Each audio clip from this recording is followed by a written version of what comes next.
We came to life third time. So it's horrible. That'd be a good one right next to you. We did. It's just sitting here now. The first thing I love.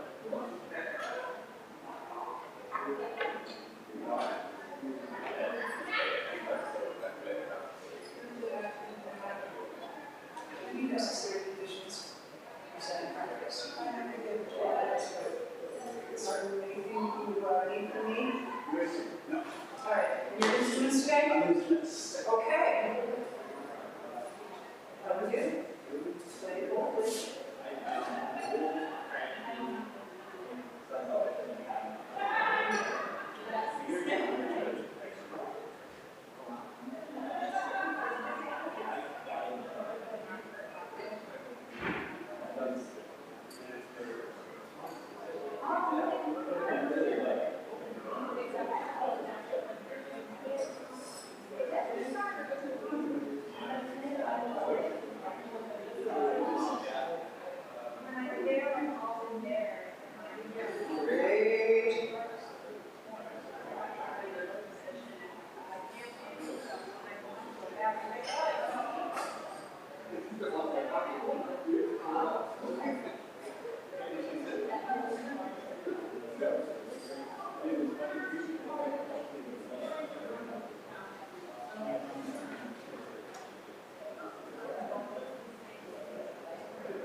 It's good to see you again.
This is not sashimi.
everyone. Welcome to the Buddhist Temple of Toledo. Please be seated and turn in your liturgy book to page 2.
Gata of Atonement.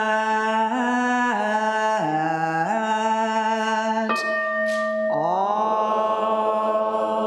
evil karma ever committed by me since of old on account of my beginningless greed, anger, and ignorance, born of my body, mouth, and thought.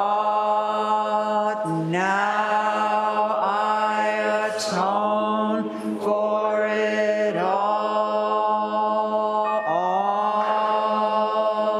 evil karma ever committed by me since of old on account of my beginningless greed, anger, and ignorance, born of my body, mouth, and thought.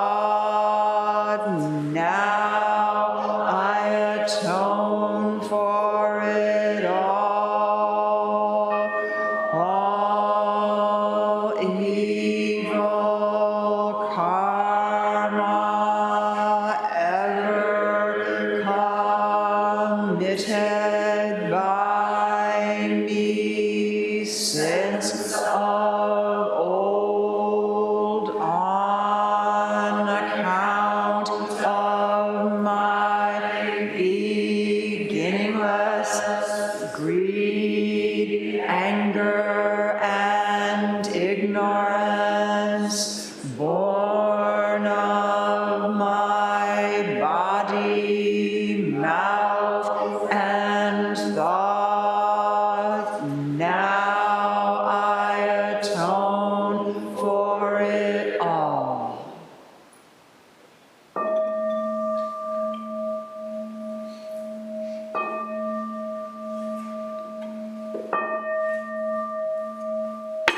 Nikaya 3 Refuges.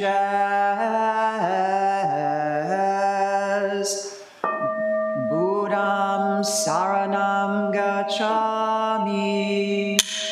Buddham Saranam Gacchami. Dhammam Saranam Gacchami. Dhammam Saranam Gacchami. Sangham Saranam Gacchami. Sangham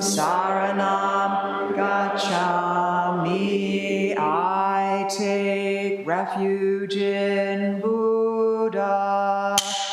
I take refuge in Buddha. I take refuge in Dharma.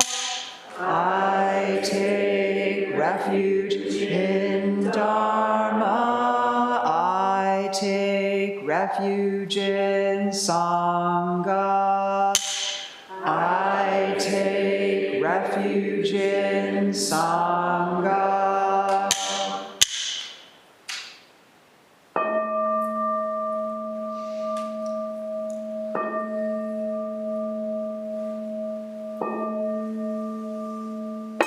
The 5 remembrances. I am of the nature to grow old. There is no way to escape growing old. I am of the nature to have ill health. There is no way to escape having ill health. I am of the nature to die. There is no way to escape death. All that is dear to me and everyone I love are of the nature of change. There is no way to escape being separated from them. My deeds are my closest companions. I am the beneficiary of my deeds. My deeds are the ground on which I stand. I am of the nature to grow old. There is no way to escape growing old. I am of the nature to have ill health. There is no way to escape having ill health. I am of the nature to die. There is no way to escape death. All that is dear to me and everyone I love are of the nature of change. There is no way to escape being separated from them. My deeds are my closest companions. I am the beneficiary of my deeds. My deeds are the ground on which I stand.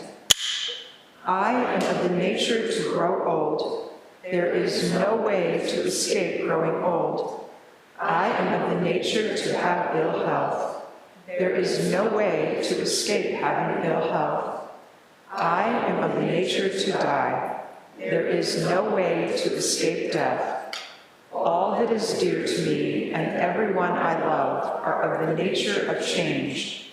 There is no way to escape being separated from them. My deeds are my closest companions. I am the beneficiary of my deeds. My deeds are the ground on which I stand. This precious human life, rarely encountered, is easily lost. Now that I have life and opportunity, may I practice the Dharma wholeheartedly.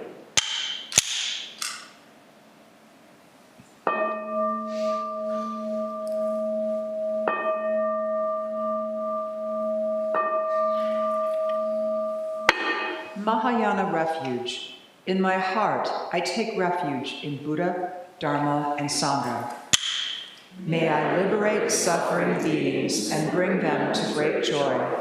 May the compassionate spirit of love grow within me, that I may actualize the great way. In my heart, I take refuge in Buddha, Dharma, and Sangha. May I liberate suffering beings and bring them to great joy. May the compassionate spirit of love grow within me, that I may actualize the great way. In my heart, I take refuge in Buddha, Dharma, and Sangha. May I liberate suffering beings and bring them to great joy. May the compassionate spirit of love grow within me, that I may actualize the great way.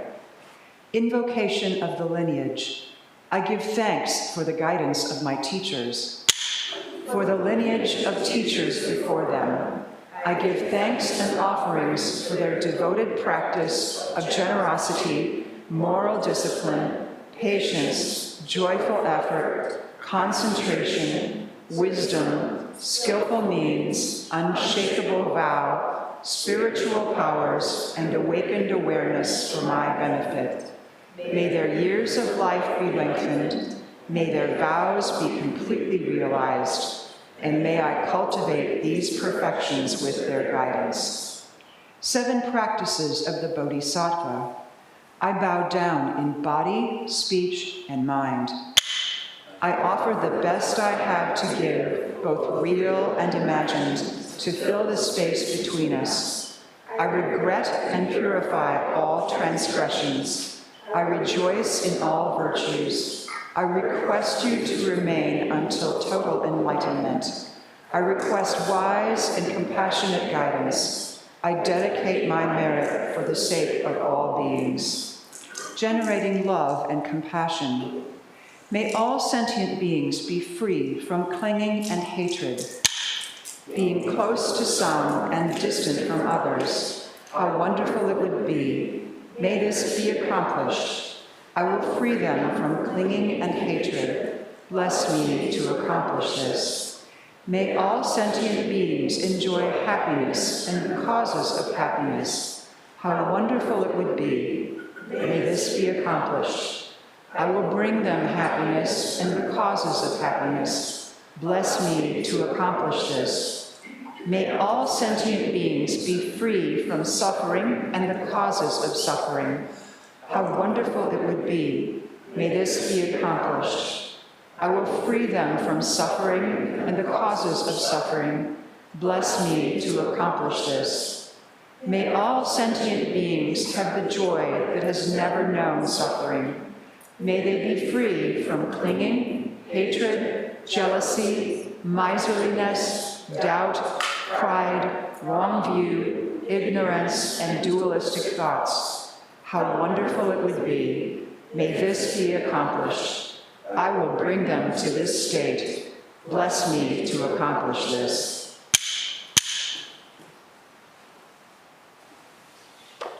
Please stand for the Enmei Jukyo Kanon on page 6.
Enmei Juku Kanon Gyo.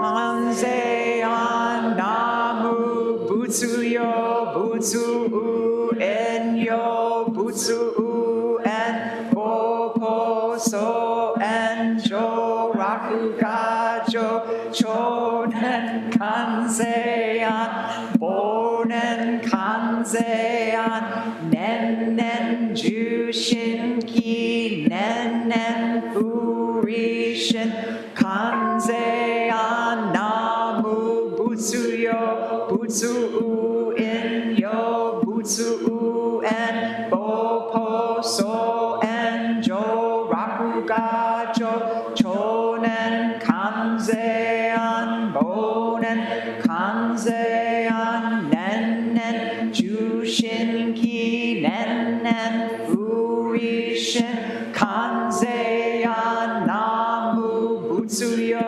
Butsu In Yo Butsu En Bopo So En Jo Rakugajo Chonen Kanzean Bonen Kanzean Nen Jushin Ki Nen Furishin Absorbing world sounds awakens a Buddha right here. This Buddha, the source of compassion. This Buddha receives only compassion. Buddha, Dharma, Sangha, just compassion. Thus the pure heart always rejoices. In the light recall this, in the dark recall this. Moment after moment, the true heart arises. Time after time, there is nothing but this. Absorbing world sounds awakens a Buddha right here. This Buddha, the source of compassion. This Buddha receives only compassion. Buddha, Dharma, Sangha, just compassion. Thus the pure heart always rejoices. In the light recall this, in the dark recall this. Moment after moment, the true heart arises. Time after time, there is nothing but this. Absorbing world sounds awakens a Buddha right here. This Buddha, the source of compassion. This Buddha receives only compassion. Buddha, Dharma, Sangha, just compassion. Thus the pure heart always rejoices. In the light recall this, in the dark recall this. Moment after moment, the true heart arises. Time after time, there is nothing but this.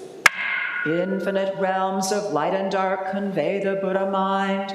All that is and we ourselves come forth in perfect harmony. We offer this sincere and devoted practice for the many beings of the 6 worlds and dedicate it in grateful thanks to the strength and sound practice of the Great Heartland Sangha and its teachers. May our virtuous actions be clear from all interferences, and may our vows be fully realized. We especially dedicate these merits to Debbie, Mado, Wayne, Martin, Baby Griffin, Claire, Roger. May they have peace and healing. Dick, Marvin, Kathleen, Griffin, Michael, Mallory, and Graham at the time of their death, as well as those whose names we hold in the silence of our hearts and those whose names we now voice aloud.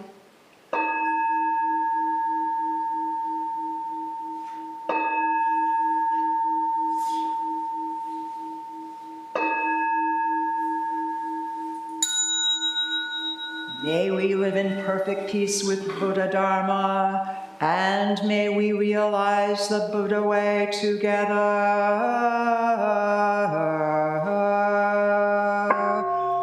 All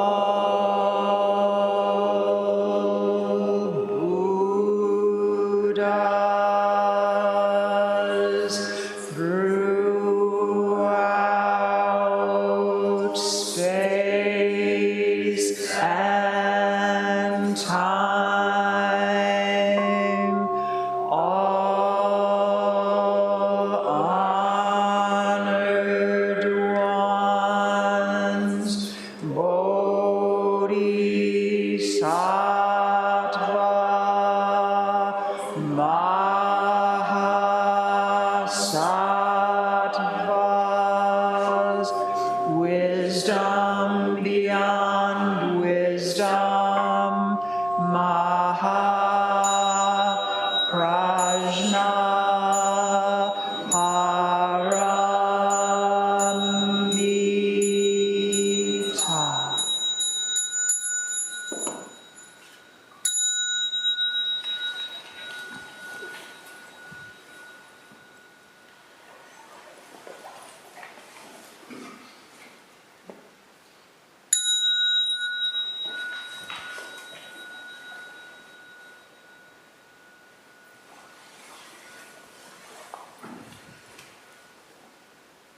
Thank you, everyone. Dharma school students and teachers may be excused, and everyone else, please prepare for zazen.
the sound of the clappers, we'll begin Kinhid by the first and third rows from the center turning to the right, and the second and fourth rows turning to the left.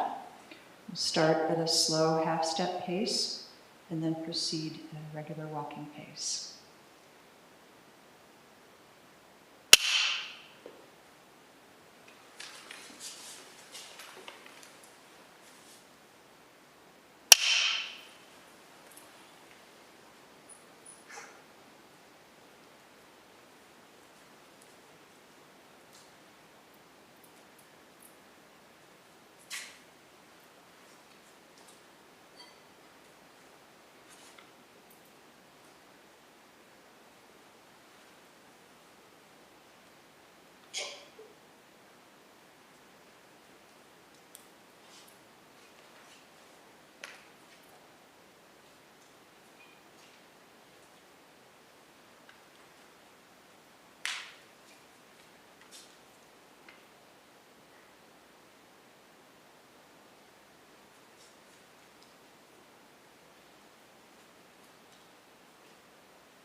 Shit.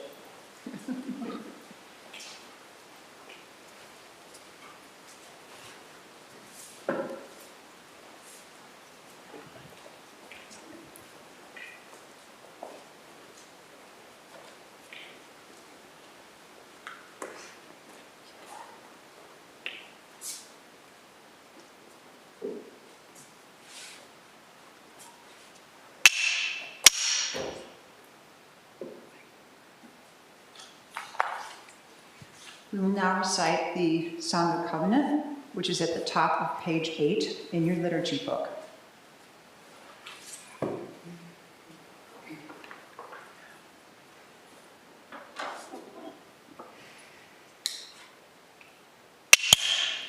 We, the Daishin Kokuji Sangha, with respect for the worth and dignity of each person, with wonder at the wisdom and compassion we seek to cultivate by practice, and with deep gratitude for the teachers of this lineage and our connection to one another, covenant to support each other by upholding the precepts of doing no harm, practicing good, and actualizing good for others. Please be seated. Sit comfortably so you can see the teachers, and we will begin today's talk with the Gatha on opening the sutra.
Gatha on opening the sutra.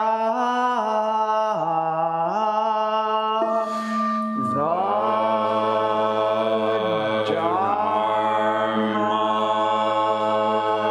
incomparably profound.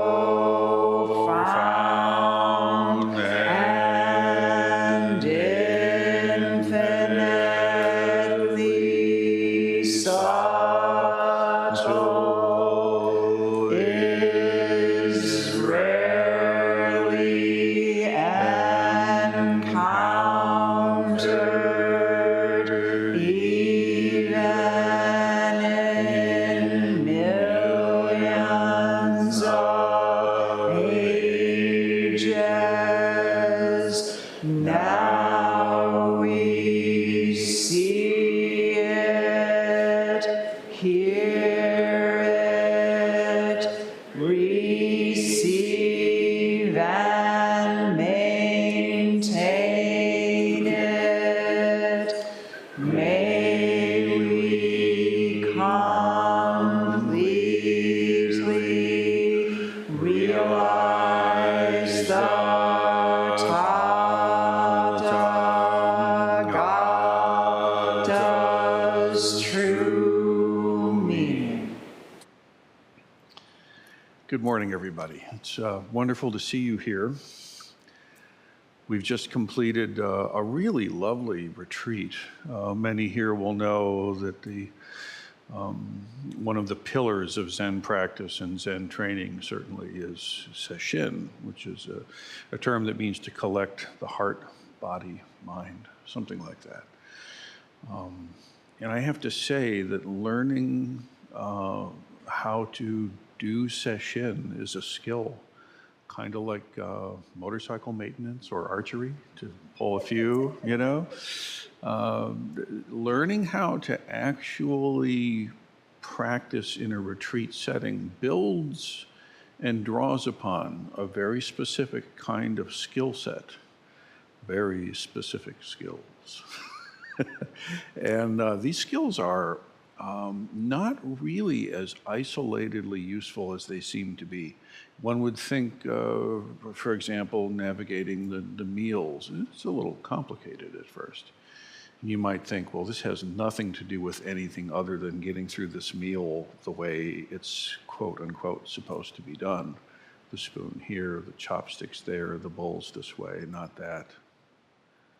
But actually, hard-won experience shows that somehow meeting these details, meeting these moments in all the many forms that they take, literally, from the time you turn your body in the direction of the temple and beginning traveling here, whether it's from up the street or across straight lines, everything from that moment to the time that you actually return to from whence you came, all of that is sesshin.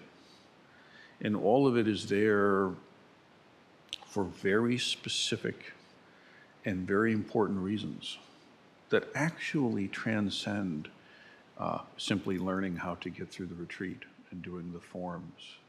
It's very difficult to explain rationally, like why, how. It's tough to really put a frame around it and say, oh, there it is, that's why. We can gesture at it, but honestly, it comes down to mystery. But a mystery that you can live in and trust, get to know and become very, very comfortable with, good friends with. And this is indeed nothing other than the mystery of our own lives and the mystery of our own deaths. So, believe it or not, that's what's on the line when it comes time to navigate the noon meal, or to ring the wake-up bell, or to pack your bags. It's no less than confronting this great matter of your own life and your own death.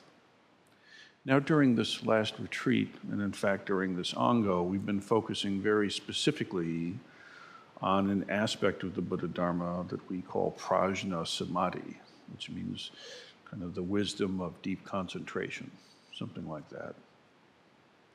And in doing research for what sutta and texts and readings would be helpful for this, I uncovered a very important to me now teaching, wherein the Buddha is addressing his child.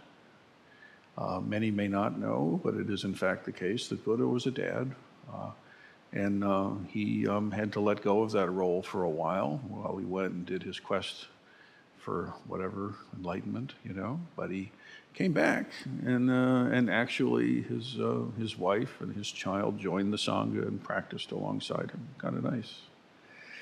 So if you can imagine this moment where Buddha's child, his son in this case, named Rahula, asked for ordination and asked to receive the Dharma.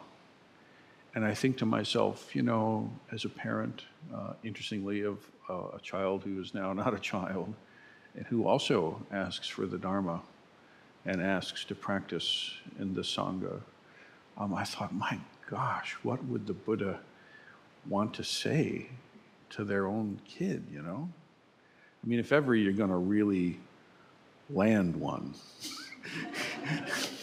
it's going to be for your kiddo, huh? So, gosh, what would the Buddha teach, you know? So I began to do some research on this.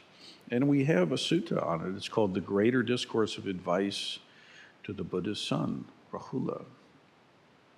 Now, we took about the first half of it as the subject of my talk, I think one lifetime ago, meeting yesterday. And I'll recapitulate it quickly, but there's a second half that is unnecessary. The other shoe needs to drop here, maybe even a third. Rahula, the Buddha said, develop meditation that is like the earth. For when you develop meditation that is like the earth, arisen agreeable and disagreeable contacts will not invade your mind and remain there. Just as people throw clean and dirty things, excrement, urine, spittle, pus, blood on the earth, and the earth is not horrified. The earth is not humiliated. The earth is not disgusted because of this. So too, dear child, develop meditation that is like the earth. For when you develop meditation that is like the earth, arisen agreeable and disagreeable contacts will not invade your mind and remain there.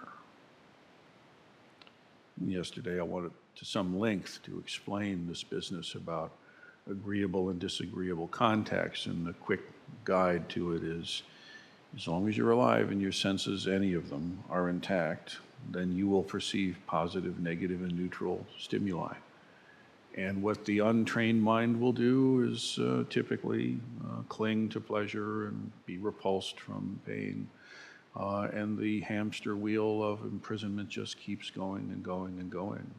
As the Buddha taught, more than just a bad day. This can carry on for not even just a single lifetime in the Buddhist teaching, but in fact for multiple lifetimes. It's a hell of a hook. Then Buddha went further to say, Rahula, develop meditation that is like water. For when you develop meditation that is like water, arisen agreeable and disagreeable contacts will not invade your mind and remain. Again, he emphasizes this remaining. It's like a disagreeable contact you have, and then it kind of sets up shop, honestly. What do they say now? It takes up real estate in your mind, you know, this kind of thing. And it's without your knowledge, really. You don't even know it's happening. There's this algorithm running itself, and it is happy to host any manner of joys and terrors, as long as it keeps you stuck to the screen of delusion and keeps you flipping endlessly away from or towards, it doesn't really matter which, just keeping you stuck to that screen inside your own skull with its attendant attractions and terrors.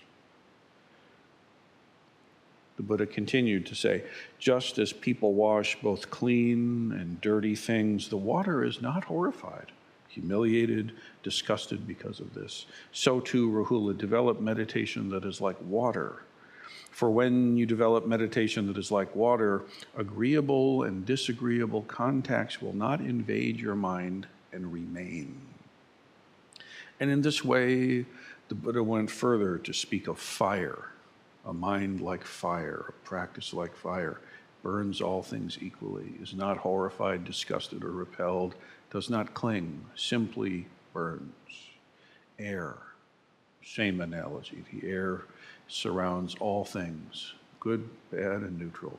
And all of these elemental images that the Buddha gives us are pointing, they have different qualities. If you investigate them deeply, they each sit a little differently, and yet one thing they all have in common is this capacity to not cling and to not disdain, to not lurch towards and to not move away from, but simply to steadfastly be present. And of course, this means for us to be steadfastly present to our own lives, as our life actually is, without all the caveats and amendments and masks and armor and story, but simply the bare, direct experience. My own teacher, Myoen Roshi, my transmitting teacher, had a very important moment for him in the simple event of during a meal at retreat. As he tells the tale, he's sitting there feeling quite sorry for himself and quite put out and quite, why me, for me, and all of this, And yet he sits there looking at this bowl of soup, and from the bottom rises a cabbage leaf. I'll just leave that there. As they say. But something about his ability to connect to this risen cabbage leaf, whatever, in the soup, by the way, it's a soup, it didn't float, just to be clear. That would be something.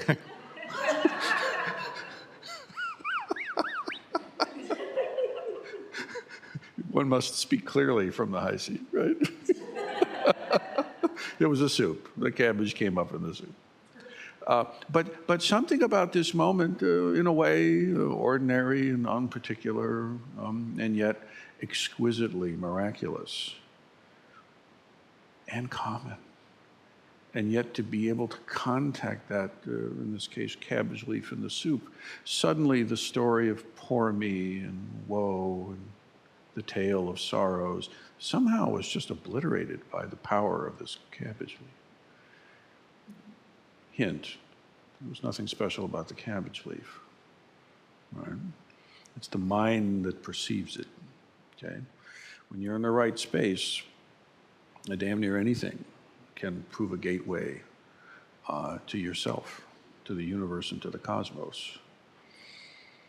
But it requires us to stop reacting to everything, to actually not only just being involved in the churn, but like investing in the churn, becoming identified with the dramas and the stories and the ups and the downs. And, we like it. It gives us a sense of self, a sense of, triumphant or victim, pick your flavor.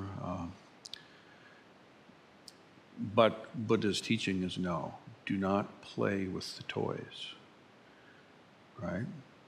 There's another way, you see. Now, all of these analogies point to a kind of stability, a kind of, samadhi, really, right? But then he doesn't stop there. That's not the end goal. The end goal is simply not to be a dead log, unmoving in the forest. That's no accomplishment, really. But instead, the Buddha then says, now that you have attained, or when you have attained earth, water, fire, air, and space itself, now, dear child, now the next thing. Now, those who have received Jakai, there's that line in there, truly, you're a child of Buddha. You hear it again at ordination, if that's in your fate, You, child of Buddha, having realized earth, air, fire, water, and space, what next? What would you suppose the Buddha would bring forth to his own child? Well, it turns out, having this base of equanimity, the Buddha then says this, Rahula, then you must develop meditation on getting all the toys before you die. No. Then, Rahula, take your power and smite your enemies. No. Then, Rahula, develop meditation on loving kindness. On loving kindness. This is interesting because in not only his culture and day where it was replete, but it's a common trope, you see. People may use some kind of spiritual depth, some kind of connectivity, and then it channels right into the greed. I'll use my spiritual mojo to make magic to get all the things.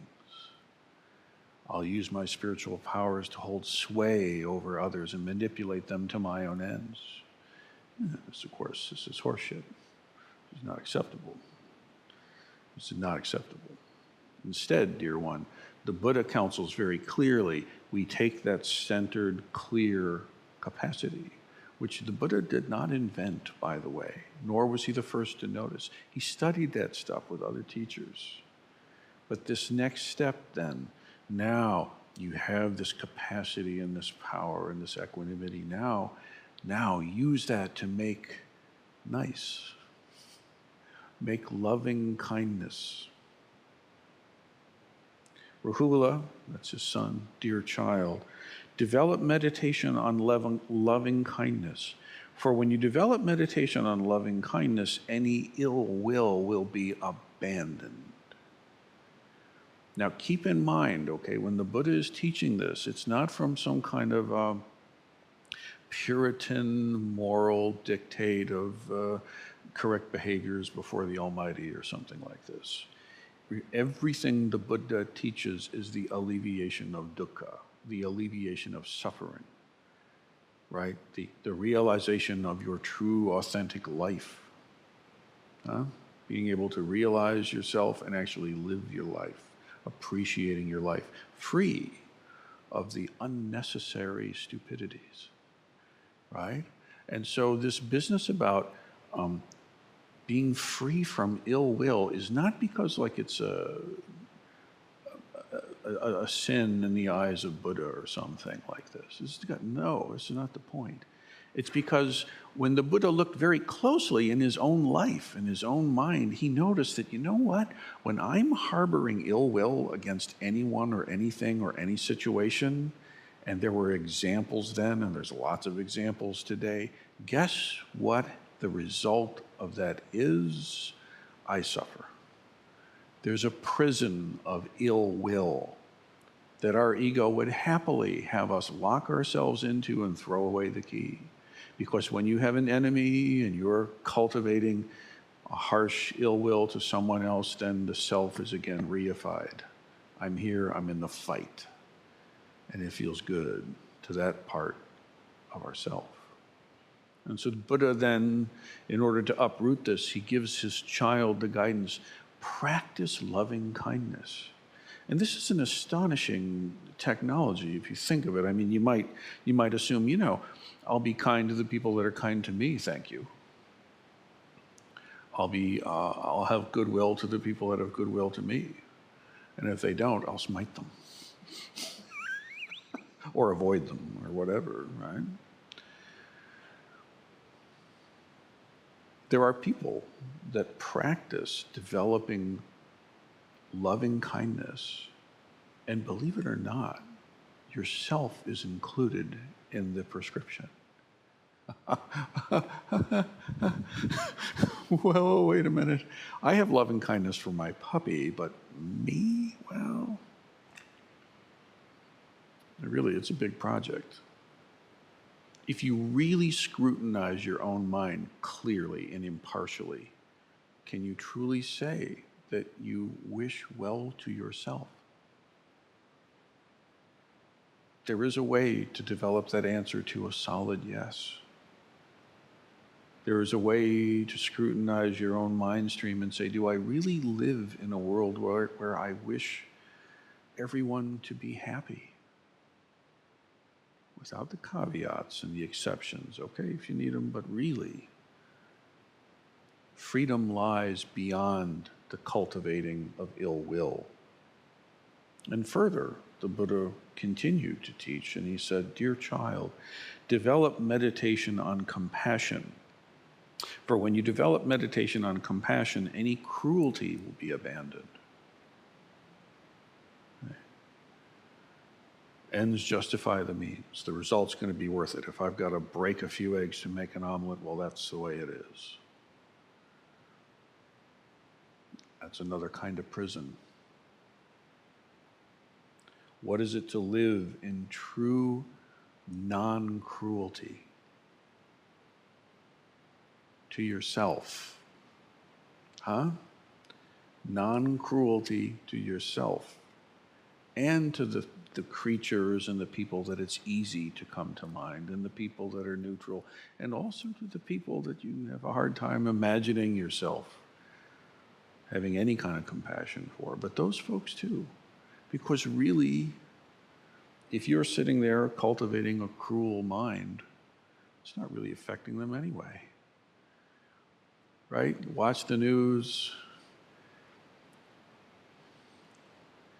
and you sit there and stew away on it, and the only one affected, or the main one affected, is ourselves. Compassion is a better fuel to burn. It burns clean. It leaves no wake of destruction behind it.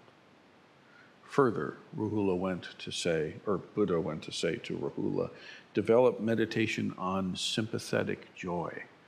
This is a very interesting one. Sympathetic joy, it means to take joy in other people's joy. You know, how does Buddha know these hooks so well? Well, because he was a Homo sapien too, huh? Just like us. He was not some other order of creature in any way, fully human, but one who actually was still as the mountain enough to be able to actually see what's happening, to stop playing with the distractions of pleasure and terror for enough time. Oh, and apathy, let's add that. That's a toy. Stop playing with that one too. And just notice what's happening. In this business of encountering others who are really doing it, right? Oh, now there's somebody who can really play. Or there's somebody who gets to go on the cool vacation. Or there's somebody who's got this nice job situation. Or there's somebody that has the funny blue robe to wear, or whatever. You know, I remember in my own life very clearly as an aspiring jazz musician, that's my non-Buddhist profession, I guess. I used to go and hear people play, and I would be at once exhilarated and depressed. Because especially if they were anywhere near my age, that was really, really tough. That was really bad. It's one thing when some old cat's up there like shredding it because, well, you know. It's really terrifying when it's somebody kind of like my age, like, oh God, you know. And there's always people who can, you know, rock harder than you. That's how it is. And I remember very specifically, I got a chance to play a concert with a bass player named Gary Peacock, who was a very important jazz musician. He played with Miles Davis, and he played with Bill Evans and Keith Jarrett. And if these names mean nothing to you, it's fine. But in the world of jazz, those are big names. And he was a Zen student of Daido Roshi's. So we were peer Shoken students together. And because of that, I got to like sit next to him. And then, you know, he said, hey, let's play, you know, and and then he liked the way I played enough. You know, we played a concert together. It was nice. But anyway, I went to Jordan Hall. He gave me 2 tickets to go see the Keith Jarrett Trio, which was great. Check their music out if you would all care about these things.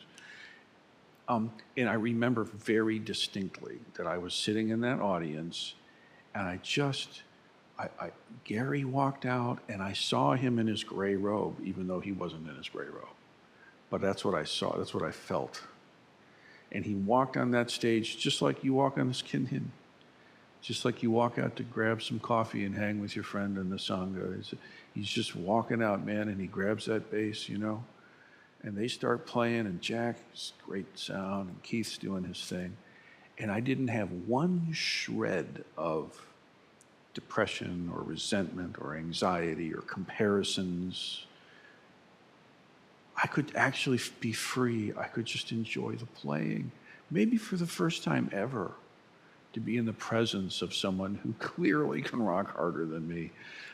and just enjoy it, right? Does it make sense?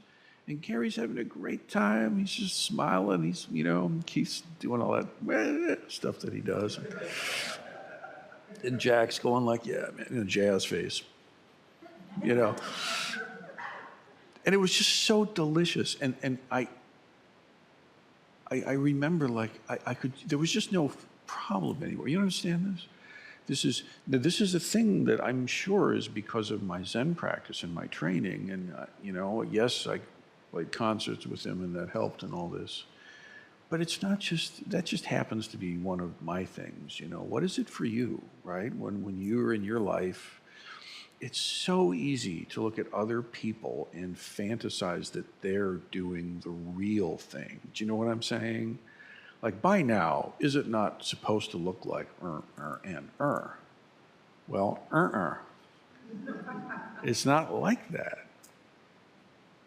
Even if you get and you can still sit there and go, what the fuck is this? Happens all the time. Some of the saddest folks are the ones that have achieved all the fantasies of their youth and then realize the futility of them and have no other recourse but the desire for more. And there's no end to such desire. None. Wise counsel from the Buddha to his child, from the Buddha to us. When you develop sympathetic joy, then discontent will be abandoned. Further, Rahula, develop meditation on equanimity. For when you develop equanimity, any aversion will be abandoned. Develop meditation on non-satisfactoriness. There's a good one. The literal word here is foulness, but I amend. Develop a meditation on non-satisfactoriness. Become very familiar with that quality of things being almost right. Or if you really crush it for a minute, then you wait another minute later and where'd the crushing go? Like get cozy with that, because that's normal, dude. That's like how it actually is. There's some essential way in which even the most delicious, wonderful peak experiences, pick your sense, pick your peak experience, whatever that is, it comes and it goes, and you're left with a shadow of what that was, and you're constantly competing with it again, trying to replicate it or beat it, huh? You understand? So this business of getting very comfortable with the non-satisfactoriness. Well, wait, isn't the idea to use your practice to make everything satisfactory and make everything good? No. That's impossible. It's like sitting here trying to drop the paper and practice so that one day it'll go up. It's not going to happen. It's not going to happen, dude. It goes down. That's gravity, all right? The way things are, the way your senses are wired up is such that the craving is unending, and there is really not but temporary satiation. And even that temporary satiation simply becomes fuel for tomorrow's lack. How do you be free inside that system is the question. It's not stack up all the pretty things so you win. It doesn't work like that. And you know this stuff. This is the crazy thing about the Dharma. When you hear the Dharma, if you really listen to it and just like impartially go, well, is that true? If you really pay attention to the deepness of your own inner experience, it's like, yeah, it is. One of the scariest things that happens to a young jazz musician when they're trying to learn how to improvise, they actually play something cool. That wrecks them. I know you wouldn't think of it. They work so hard to be able to do that, and then once they actually do, and it's like, oh my God, that was great. What do I do now? And then they live in the shadow of that thing they just played, and it derails them again. You actually have to not care. You have to not cling. Does it make sense? You have to just play the change, man, and just let it go, but really play it. So practice a meditation that on non-satisfactoriness, because when you do, any clinging will be abandoned. So it's not that you, see, this is the thing now, don't mishear this. It's not like you, oh, therefore I'll go and eschew the world and live under a bridge somewhere and just not care about anything. That misses it. That don't get it. Right? How do you be completely and fully and meaningfully engaged? Justice matters, right? Society is not a dream, that this is real. It's as real as things get, let's put it that way. And it needs you. It needs me. It needs all of us to show up in the high seat of our own life. But you can't do that if you're clinging. Or you do it poorly compared to what you could do if you were really there. See? And then finally, you could say, this first meditations on equanimity, and then meditations on compassion, and then finally this kind of the kicker, right? Rahula developed meditation on the perception of impermanence, of no selfness of things, the non-selfness of self and other. For when you develop meditation and perception of impermanence, the conceit, I am, will be abandoned. That's the lodestone. The linchpin of the wheel that keeps us all tethered to this stupid game that is entirely optional, it turns out, is I am. And believe me, it's not that you're not there, you're there. It's the way in which we're there that's misperceived. And it's that essential misperception that is like the initial domino that all these other ones scuttle from. So isn't it amazing, this a page, maybe two? I mean, I think really if you were a message in a bottle, desert island dharma, this page is a contender. I mean, it's basically there. But what good does this page do? At best, it serves as a bit of a needle and a compass that helps us to know where north is. But the journey is ours to take. And I tell you, this journey is, it's amazing, isn't it? Who knew what a cabbage leaf could do? But really, the miracle of that cabbage leaf is alive right now. The Sangha wouldn't be here if my teacher didn't come to awakening. It's that important, maybe more important than just that.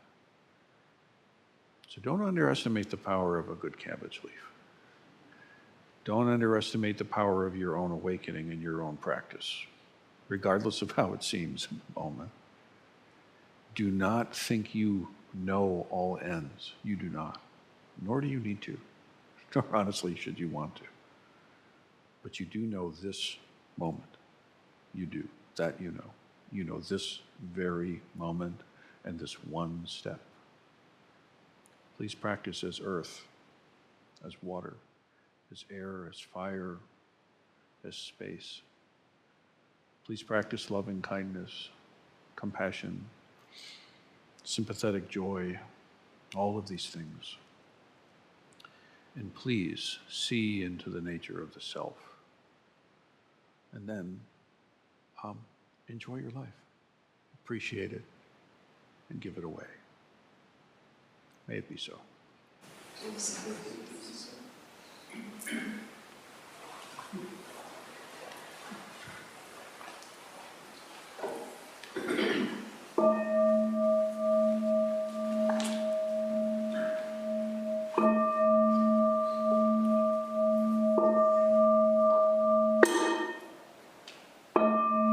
Beings are numberless. I vow to free them. Delusions are inexhaustible. I vow to end them. Dharma gates are boundless. I vow to enter them. The Buddha way is unsurpassable. I vow to embody it. Beings are numberless. I vow to free them. Delusions are inexhaustible. I vow to end them. Dharma gates are boundless. I vow to enter them. The Buddha way is unsurpassable. I vow to embody it. Beings are numberless.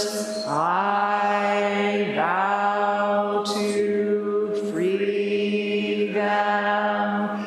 Delusions are inexhaustible. I vow to end them. Dharma gates are boundless.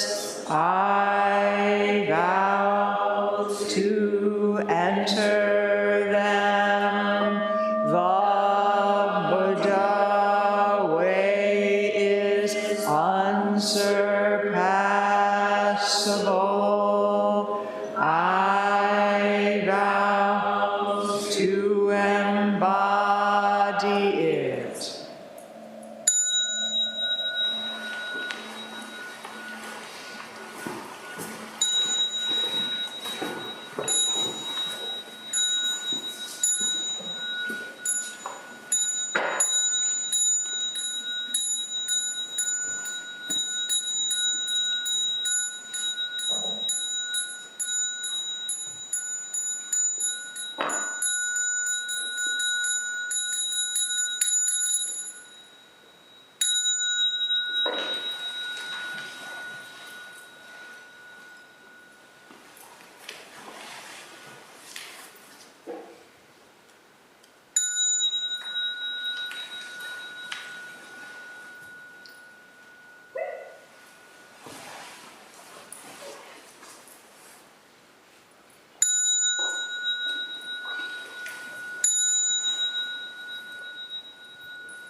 Thank you for your practice, everybody. Well done.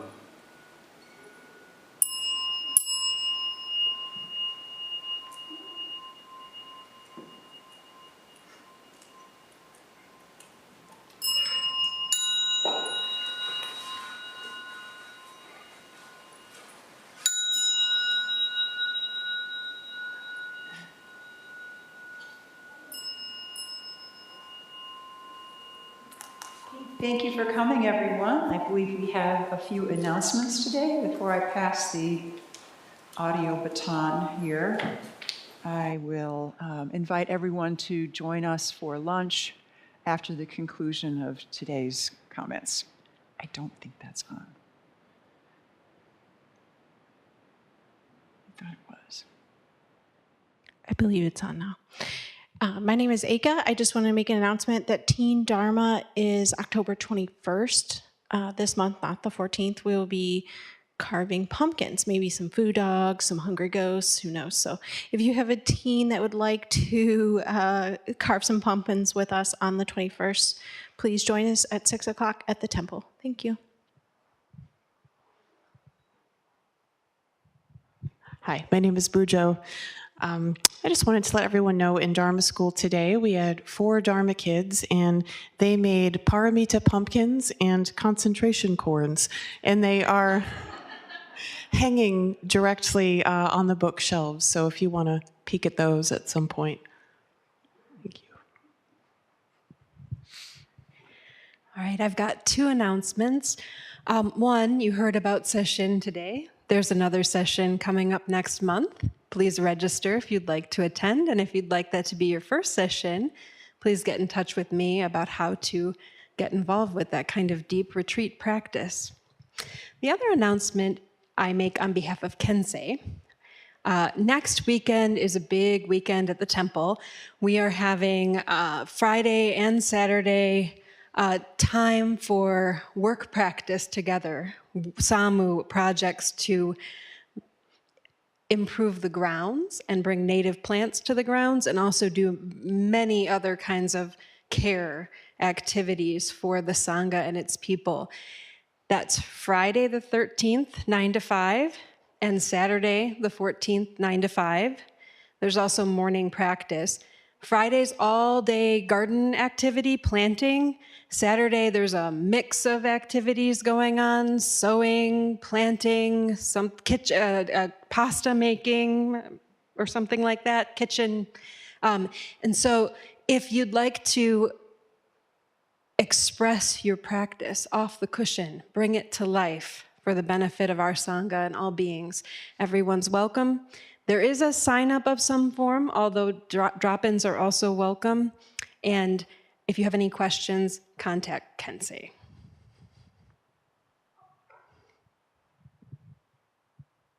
Is that it? All right, please restore the Zendo.